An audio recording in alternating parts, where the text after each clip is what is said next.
The stock market so far this year is down 3%, and according to technical indicators, that is, looking at a chart, things could get a whole lot worse. Why is that the case? We just announced, we being the US, announced a 25% tariff on US cars, and next week is Liberation Day. That is April 2nd, and it might not be all that great. This has a lot of people running for the hills, and understandably so. But what is the question? The question is, how do we invest through something like this? How do you invest in a down market? I've got a few tips that can help you out, and this is one of those videos that's going to help you to become a better investor and a much smarter investor as well. Let's go ahead and break it down. I want to organize this in a way that is going to start off on the very bare bones basics and then scale our way to intermediate and then work our way to some things you likely may not have heard. All right, so let's first off with the easiest one, and that is stay focused on the long term. You've heard it before. It is likely a cliche. It is a cliche for a reason because it works, and it is important to repeat, reiterate, and drill into your brain. All right, I understand. I think we all understand at this point. Yes, the market is down. All right, I know that, you know that. Even though there are some good stocks that are out there, we have talked about them before. You can check out some of those stocks right here. However, it has only been, in fact, I don't think it's, today is the, what, it's hard to see the date on this watch. I can see the time, I can't see the date. I think today's the 27th. Yeah, I think today's the 27th, tomorrow's 28th. Depends on what day you watch this video, so I guess it doesn't matter what the date is, but you can see that somewhere on YouTube. In either case, though, the main thing is I don't think it has been 90 days, though February has 28 days. Y'all get the point. It hadn't been 90 days of the year, okay? It is still short term, okay? If you were to buy and sell a stock in 2025, to this point, you're going to pay a higher tax rate because it is short-term capital gains. That's how short it has been so far. Focus on the long term. Okay, I know it is difficult. I know the headlines don't help you to do that. I know your timeline doesn't help you to do that. However, focus on the long term. I like to, I'm evaluating the stock. I look at the last 6 months. I look at the last year. But still, I'm not necessarily focusing my entire life and my entire portfolio on that alone. I'm not planning on using the money in my 401k this year or even the next 10 years, to be honest with you. You might want to take a similar focus depending on your age and what your goals are and everything in between, right? You want to take that into account. Look at the long term and focus your goals and everything accordingly, okay? That should always be the focus. Unless you are planning to retire in the next 3 to 5 years, you probably don't need to be overly obsessed about, oh my God, the market is falling apart. And again, yes, being down 3% year to date isn't good, but we have come back from worse. We've talked about what happened in 2020 when the market was down close to 30% and the market still recovered. There is a lot of noise in the investing world, and it can be overwhelming to figure out what to invest in, how to start, and how to be consistent. Because of that friction, that fear, and that frustration, some people decide not to invest at all, and that means that you are not going to be able to grow your wealth. Well, what if there was something, an app perhaps, that can help you to invest and make it easy and to help you be more consistent as an investor? That is where M1 Finance comes in handy. You can choose your investments and set a target, how much you want to invest in each stock, and they will take care of the rest. Or you can choose one of their pre-made investment pies. For example, right now, this is an 80-20 portfolio. This is a good mix for me, and I've added it, and I am good to go. You can also get a higher interest rate on your uninvested cash with a high yield cash account. With my link, you can get an extra 0.5% on top of the current rate. Check out M1 Finance with a link right here. All right, back to the video. All right, we've gone over that whole sermon. Okay, so let's take a look at the long term. And again, that was 5 years ago. That is long term. 2020 to 2025, the market has been up. So I would still say, let me continue to invest and see where I'm going to be from 2025 to 2030, as opposed to, oh my God, from January to now, the market is down. I'm depressed. let me sell everything and run for the hills, okay? There's still a lot of time left on the clock for 2025, and we'll see where we're going to be at that time. We can start to make adjustments, have time in June, and see what happens in December, all right? Now, number 2, again, stepping up just a little bit more, dollar cost averaging and dividends. I'm putting these two things together. I think they kind of are lumped together because they are relatively easy. Dollar cost averaging, also known as DCA, is just putting in a consistent scheduled amount into your whatever investing account that you prefer, 401k, IRA, individual retirement account, or just whatever investing app that works best for you. I'm not going to get too much into specifics. I've got videos on that. If you want more specifics, let me know in the comments. Now, I like to use M1. We can talk about that at some point in the video, because you put in the amount, you tell it what you want to invest in, and it does the rest for you. But it will do that. The good thing, the best thing, one of the best things about dollar cost averaging is we talk about buy low, sell high, and all kind of stuff. But if you have done your research and you like a stock, or you like a fund, an index fund or something, and let's say it starts off at $100 a share and it comes down to 80, well, you are buying more of that because the price is low, because you're still putting in $100, so you would have gotten 1 share.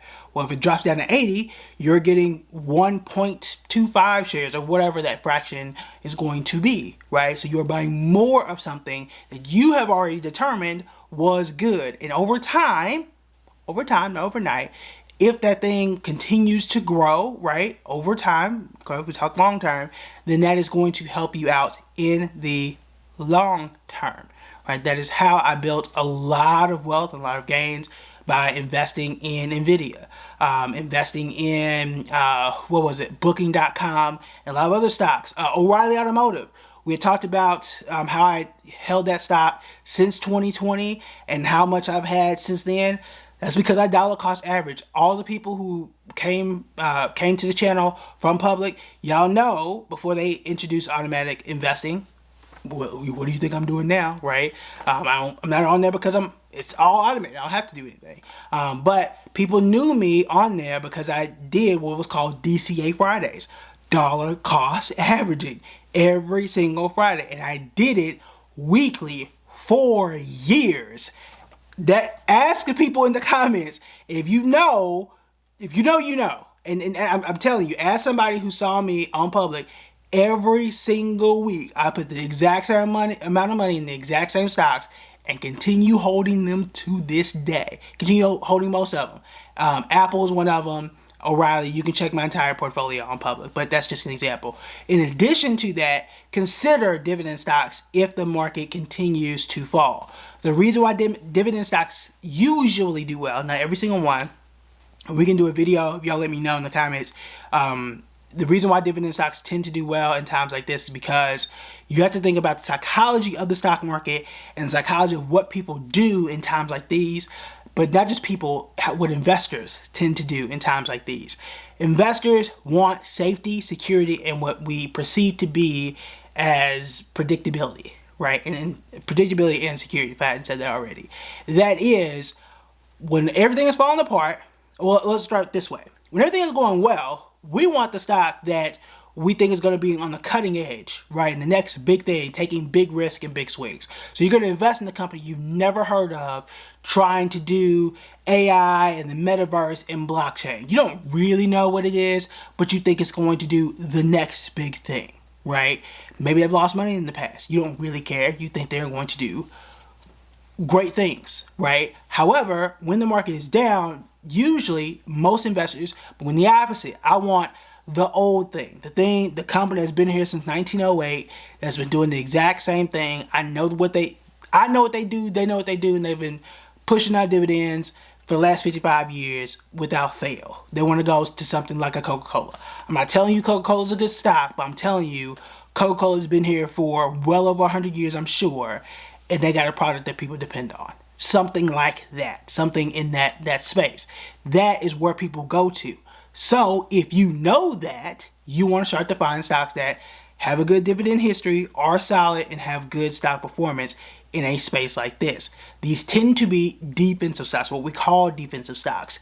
You might want to take a look at those. You might want to consider dollar cost averaging into those spaces. And obviously, don't forget those index funds if I haven't mentioned those already. That should be as basic as air. Okay, if I don't mention enough, don't forget those index funds. But have those index funds, consider having a dividend stock or two in your space, in your vicinity, on your watch list, because that is usually where you want to go when the market is falling, and how you should invest, how you should consider investing when the market is down. Now, let's move more into the intermediate space. That is thinking fast but moving slow. Thinking fast but moving slow. What exactly do I mean by that? When I say that, I mean anticipating what is going on, staying informed with what is going on, but not making knee-jerk reactions and changes. For example, and I've said this a few times, but I really want to drill this home. For example, on this channel, if you have been subscribing, this is the opportunity for you to do so right now. And this is why you are smarter for having watched the video to this point. We have been talking about tariffs since at least July. Okay? Receipts here. Alright? We've been talking about the impacts of what a tariff is and the threat of what they could do, how it could impact inflation, all that stuff. Okay? That is thinking fast, knowing, hey, tariffs might not be good. Here's what they can do to the stock market. When the election day happened, we said, oh, this is a real thing. We did an entire workshop in January saying, hey, here are all the things you should know of. Here's what they could do. Here are the stocks you should consider. And now, that was 2 months ago. That was thinking fast. So now, today, in March, today, when the market is down 3%, I don't need to make a knee-jerk reaction and sell my 401k and act crazy. You see what I mean? I'm thinking fast by knowing something that is, 8 months in advance. And that's not telling the future. That's not being that's not saying anything that is super, super profound. What it is saying is a lot of these things don't require a knee-jerk supercomputer reaction, right? What it does require is just to know, hey, these things are risk. Let me prepare while I can, as opposed to trying to panic at the last minute, right? I used to say that Noah's Ark wasn't built overnight, or he didn't wait until it rained to start building the ark. This is that scenario, right? Another thing too is, especially in a time like this, trying to think fast and react fast right now doesn't really work, specifically because the tariff situation isn't necessarily a permanent one. We don't know, right? It could be everybody's hyping up Liberation Day on April 2nd, where we are going to announce our tariffs. We in the U.S. and Mexico and Canada are going to announce theirs. What if they don't? What if it's all a standoff and then nothing happens? Then you would have reacted too quickly and bought all this stuff and sold all this stuff and paid a tax bill, and then absolutely nothing happened, and then you are left holding some stocks that may have lost a ton of money. Whereas those of us who prepared in January, or those of us who prepared in December of 2024, would have gotten stocks that were tariff neutral and continue to make money in either side of that coin. The other thing about thinking fast and moving slow allows you to prepare and give yourself time to calibrate your emotions and really give yourself enough time to really prepare and think about those decisions, as opposed to, oh my God, let me do something, and then you realize that, oh, wait a minute, this wasn't the right thing for me. Okay, so think fast but react slowly. All right, moving up the ladder of complication, whatever it is you want to call it, you want to consider what we call blue chip stocks or more established stocks. Now, for me, and this is just my own personal preference, I like to limit my investments, at least in my individual stocks, to the S&P 500. That's not a hard and fast rule for me, but it's 500 stocks for me to pick from. Okay, that's already a lot. But the reason is, when the market is down, going back to our dividend, my dividend thought, people are looking for safety and security. That also kind of goes to larger companies. Again, if the market starts to fall, if we move closer to a recession, that is not a guarantee. That is not a guarantee that we're moving to a recession. But if these things start to occur, who do you trust making it through? Do you trust a mom and pop shop, or do you trust a Walmart? You choose. Okay, now we all love and support small business. You are looking at a small business right here. Okay, so, but at the end of the day, who you think is gonna make it? Me or Amazon? please be me, right? But honestly, you are going to expect a Walmart to survive a recession. You are going to expect an Amazon to survive a recession because they have more employees, they have more resources, they got way more at their disposal as opposed to a very small stock that you've never heard of, or what we call a small cap stock, right? Meaning they don't capitalization, right? Stocks you never heard of, stocks that are barely making it. That's kind of what you want to go to. So I prefer the S&P 500. You don't have to go and choose the S&P 500, but you kind of want to go towards household names. Now again, there's more to that. You don't want to just, oh, I've heard of Best Buy, I've heard of Target, so I'm just going to invest in those things. Clearly Target is not the best stock right now, okay? So you don't want to just choose names. However, it's usually best to kind of stay with those well-established companies, continue to do your research, and kind of stay in that space, as opposed to obviously those penny stocks, those, IPOs, initial public offerings, and companies that just don't have the biggest track record. In a down market, those can be a lot more risky. So be very, very careful, because people aren't just throwing money around and taking big risk. If the market is contracting, is use those bigger boats that are the ones that are safest when things are choppy, when the weather is choppy, if that makes more sense. All right, moving up is let's drill into the sectors. That means the areas of the stock market that tend to do well.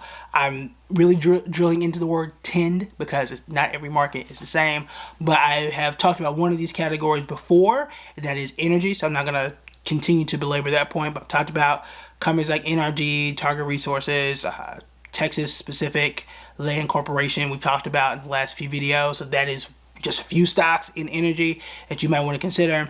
Also, don't forget about communications.